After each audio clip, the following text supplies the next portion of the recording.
After you get your leveling jack set, you're going to want to hook up all of your shore power connections and water connections.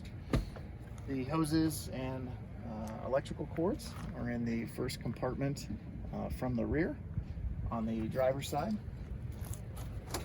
In one bin, you're going to have your hoses. White hoses are for city water connections that are going into your coach for things like the sink and the shower and toilets.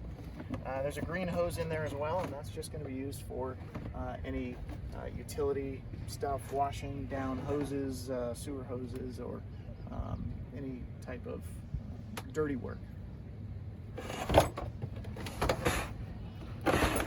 In the other bin, there's a 30 amp shore power cable,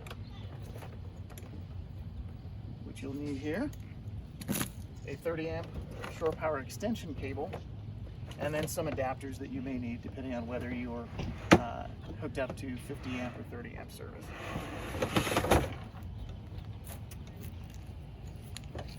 Starting with the electrical,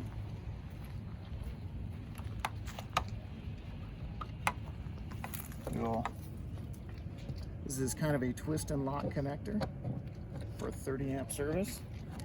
Twist that in there, tighten down the locking ring.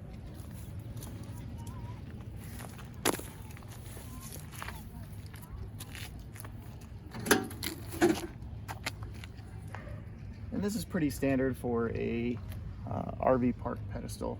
You can have 50 amp service here, 30 amp service here, and then a 20 amp 110 service there. Make sure all the breakers are off before you plug in.